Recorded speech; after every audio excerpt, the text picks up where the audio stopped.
In 1983, V exploded like a dark obsession across American television, with images so shocking that millions of viewers stayed haunted by them for years afterward. But 43 years later, the biggest shock is no longer what happened on screen. It is what happened to the faces who made that phenomenon unforgettable. How did Faye Grant go from a fearless heroine to a life overshadowed by controversy and consequences no one saw coming? Why does Jane Badler still send a chill through audiences, even though her era of glory collapsed long ago? And behind those familiar faces, who quietly disappeared, who was worn down by time, and who left the public stunned by just how much they had changed? Let's take a look back at the cast of V Then and Now. Number 1. Faye Grant. In viewers' memories, Juliette Parrish was never the kind of leading woman who was there just to look pretty and fill the frame. She had intelligence, grit, and a strange kind of force to her. The more chaos closed in around her, the stronger she seemed to become. That energy is exactly what made Faye Grant stand out in the dark cultural storm that V became in the early 1980s. Vanity Fair even pointed out that Juliette was inspired in part by a real woman from the Resistance, which is why Faye was never remembered as just a decorative face in the cast. She was remembered as a symbol of defiance, resilience, and a woman who refused to be crushed. But what makes Faye Grant's story feel so sharp and unsettling in hindsight has nothing to do with the glow of V anymore. What stops people now is the brutal contrast between a woman who once represented resistance on screen and a private life that later became clouded by collapse and controversy. From being remembered as a strong, self-possessed presence who seemed impossible to break, Faye was gradually pulled into a bitter and very public divorce from Stephen Collins, just as shocking revelations about him exploded into public view. Even more disturbing, her husband admitted to acts involving the sexual abuse of minors. This was no longer the kind of old Hollywood marriage breakdown people could explain away with words like growing apart, differences, or an amicable split. In this case, a family that had once appeared respectable suddenly became a symbol of moral collapse in full public view. From that point on, Faye was no longer seen only as the woman who once stood on the side of justice in V. She was pulled into the center of a storm so dark that simply hearing her name no longer brought old glory to mind, but collapse, humiliation, and the feeling that the entire decent facade of a beautiful life had been ripped wide open. What makes the story even more bitter is that it did not just destroy a marriage, it also stained the public memory people once had of Faye Grant herself. She was not the one who created the scandal, but she still had to stand in the middle of its aftermath, as if everything she had spent years building was suddenly dragged into a pit she never dug, yet still had to fall into. Some people see her as a woman who may have been trapped for far too long inside a terrible truth no one on the outside fully understood. But on a deeper level, she also looks like someone crushed by the machinery of show business itself, where once private life explodes in public, no one is allowed to walk away with their dignity fully intact. And from the coldest point of view, the story becomes a bitter reminder of something deeply unsettling. The people and lives that look the most respectable on the surface can sometimes be hiding the deepest fractures underneath, and once that outer shell breaks apart, what remains is not just disappointment, but horror, because people realize they trusted the wrong image for far too long. And that may be the heaviest tragedy in Faye Grant's story, that a woman once remembered for her strength was eventually transformed by time and scandal into a memory that tastes far more bitter than sweet. Number 2. Jane Badler. For many people, Diana alone was enough to place Jane Badler permanently in the public memory as one of the coldest, most seductive, and most frightening female villains of 1980s television. Jane had a very rare kind of energy. She was beautiful, but never soft. Elegant, but still deeply threatening. She was magnetic in a way that made people want to keep looking even as she made them uneasy. This was not the warm kind of glow that comes from being loved for being approachable. It was power. The feeling that the moment this woman stepped into the frame, everyone else instantly seemed smaller. That is why Jane Badler was never remembered as just another actress. She was remembered as a symbol of dominance, of the hunger for power, and of the kind of villain audiences feared but still could not look away from. But the real secret in Jane Badler's story is that Diana became too big, so big that she almost swallowed Jane Badler herself. To the outside world, that might sound like glory, because not many actors create a character that lives that long in the public imagination. But for an actor, it can also be a very bitter curse. When a role is that powerful, that seductive, and that iconic, it does not just take you to the top. It locks you inside that image. From that point on, the public is no longer waiting to see who you will become next. They only want you to remain Diana forever. And that is the quietest scandal in Jane Badler's career. Not some loud off-screen controversy, but the fact that her entire artistic life ended up living under the shadow of an old legend that was almost too strong to escape. But what makes Jane Badler memorable is not just the past. It is the way she moved through time without letting herself completely dissolve into that past. She never truly disappeared from show business. Instead, Jane has lived like someone who understands exactly who she once was, how the public saw her, and which part of that power was still hers to keep. Her many years in Australia softened the noise of Hollywood around her, but they also revealed something else. Jane no longer needed to chase the spotlight just to prove she still existed. She chose to appear when it felt right, to take projects that suited her presence, and to keep a wise distance from the very legend that made her famous. Trim Season is one example of that. Maybe that is the deepest part of Jane's story. Many actors who live too long with an iconic role either get swallowed by it or spend years trying to outrun it until they lose themselves. Jane Badler chose a third path. She did not deny Diana, but she did not let Diana consume the woman she became. And that is why looking at Jane Badler now does not feel like watching an aging star desperately trying to come back. It feels more like watching a woman who has already lived through the peak, survived the shadow of that peak, and still carries enough presence to make people look just a little longer. Number 3. David Packer. In the early 1980s, David Packer had exactly the look of a face people believed was destined to become a star. Young, photogenic, and carrying that unmistakable Hollywood quality, he appeared in V with the sense that his future was still wide open. He was not the loudest presence in the cast, but he had the kind of energy that made audiences remember they had seen that face and once assumed he was going much further. But life did not carry David toward the spotlight the way people expected. It twisted his story into something far darker, to the point that when people look back today, they do not just see a young man who once stood near a major breakthrough. They see a name forever left standing beside a real Hollywood tragedy, as if the light had only just begun to break through before the darkness came crashing down. But the darkest part of David Packer's story is that he was not tied to public memory because of a scandal he created himself. He was tied to it because of a tragedy so massive that it happened right beside him. When Dominique Dunne was attacked outside her home by her ex-boyfriend John Sweeney in October 1982, David was there rehearsing lines for V. Dominique's father, Dominic Dunne, later wrote that David was inside the house that night, and later retrospectives on V have continued to mention the event as a wound that cannot be separated from the history of the series.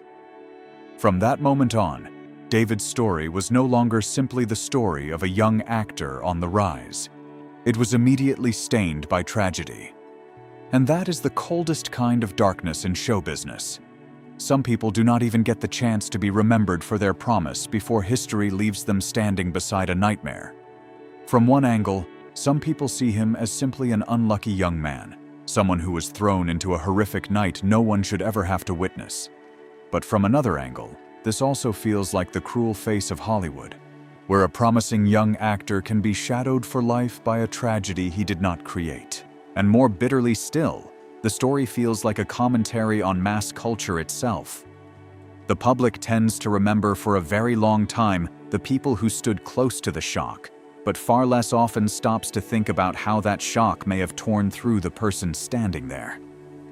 David was not the killer, and he was not the center of the case, but he still became fixed in many people's memory as a name standing beside a darkness too large to fully escape. Dominique Dunn died after the attack, while Sweeney was convicted of voluntary manslaughter and later served only about 2.5 years in prison, a result that caused intense public outrage. Looking back at David Packer now, what remains is not the feeling of a fallen star, but of a rising face whose path was cut across by a dark memory he never created himself. Number 4. Mark Singer. Mark Singer had exactly the kind of heroic presence that 1980s television audiences found easy to believe in.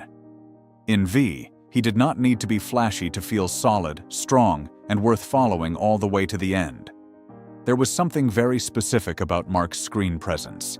He was not overly glamorous, not rebellious, and did not need to force toughness to make an impression. But he had enough masculinity and steadiness to make viewers believe that if everything around him collapsed, this would still be the man left standing. That is exactly what made Mike Donovan one of the clearest heroic images still left in the memory of V. But what makes Mark Singer's story feel a little sadder in hindsight is that he never really fell because of some major scandal. There was no explosive personal controversy, no loud public collapse.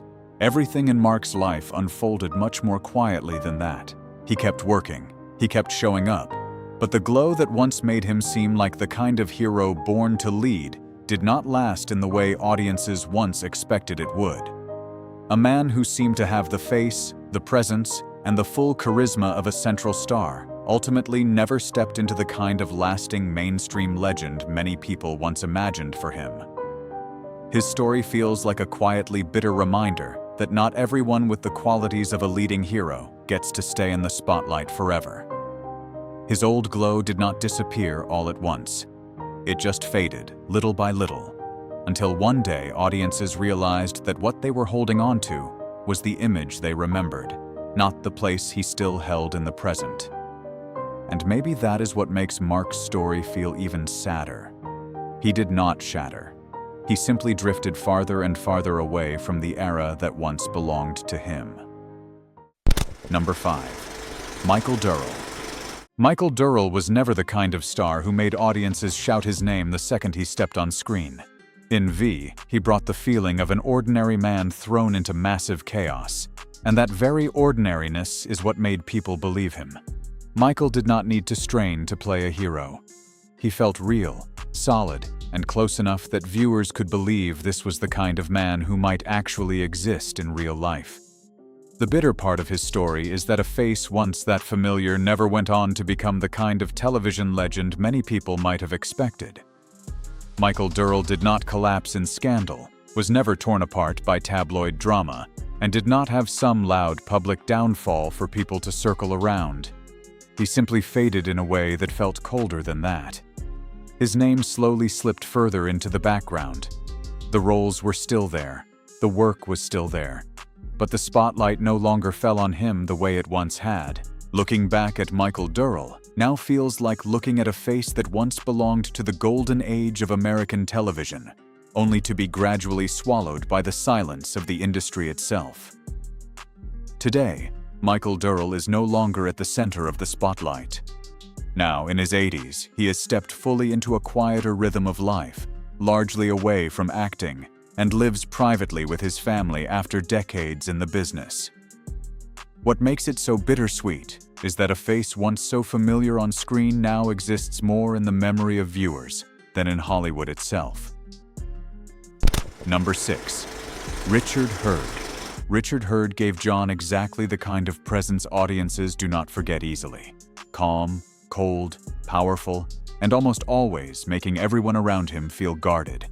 He did not need to explode or overplay the menace to be intimidating.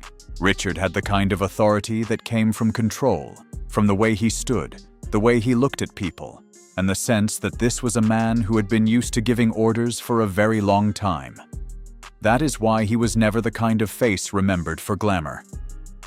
He was remembered because the moment he appeared, everything around him seemed to shift. What makes Richard Hurd's story feel more bittersweet in hindsight is that, despite being that strong on screen, Hollywood never truly pushed him into major stardom. Instead, Richard moved through his career on a quieter, steadier path, and in some ways, that makes people feel for him even more. He worked consistently for decades, appearing in Seinfeld, Star Trek, Sequest, DSV, and countless other roles. He became the kind of actor everyone recognized and instantly believed whenever he showed up, but who was rarely placed at the center. A man with that much authority in his presence, someone who could make an entire frame feel heavier just by walking into it, was still more often remembered as an exceptional character actor than as a name Hollywood ever truly lifted to the very top. Richard Hurd died in 2020 at the age of 87 from complications related to cancer. Looking back at him now, people do not remember some loud public downfall. They remember a powerful screen presence who spent a lifetime making the worlds around him feel more believable, then passed away quietly while still remaining in the memory of audiences for a very long time. Number 7. Peter Nelson. In V, Peter brought the kind of bright, easy-to-remember presence that made people feel the screen still had much more waiting for him. There was youth in Brian, good looks, and exactly the kind of appeal audiences back then tended to associate with an actor who seemed likely to go much further. But Peter's life did not follow that familiar path. He did not rise into major stardom, and he did not crash in some bitter downfall either. Instead, Peter Nelson quietly changed direction. After his years in front of the camera, he gradually moved behind it, shifting into producing, writing, and executive work, becoming part of the machinery of Hollywood in a way that looked very different from the image audiences once remembered. From a young face in front of the lens, he became someone helping decide which stories would make it to the screen. Looking back at Peter Nelson now does not feel like looking at a star who somehow fell short. It feels more like looking at a man who chose a different road before the spotlight had the chance to leave him behind. Number 8. Neva Patterson. Neva Patterson did not need to be loud to make audiences remember her in V. As Eleanor Dupre, she brought exactly the feeling of an older woman who was elegant, tough, and full of judgment, the kind of person who could make the entire room feel more tense just by sitting there. She did not leave an impression through explosive drama, but through a kind of authority that felt old, cold, and completely real. That is exactly what made Neva the kind of face that lingers in memory, even though she was never the sort of name Hollywood pushed to the front. But the most bitter part of Neva Patterson's story is that someone with that much presence still could not escape the way Hollywood has treated so many older women, quietly pushing them out of the light. There was no scandal, no tabloid disgrace, no public tragedy big enough to make audiences stop and look back.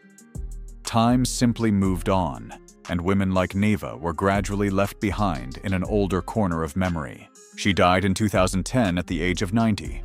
Looking back now, what remains is a very clear sense of loss. Some people do not disappear because they grow weak, but because the world simply stops looking their way. If these faces once meant something to you, if V still feels like part of a darker, stranger chapter of your memories, don't forget to like, subscribe, and stay with us. Because sometimes the most haunting part of a story is not what happened on screen, but what time did to the people who lived beyond it.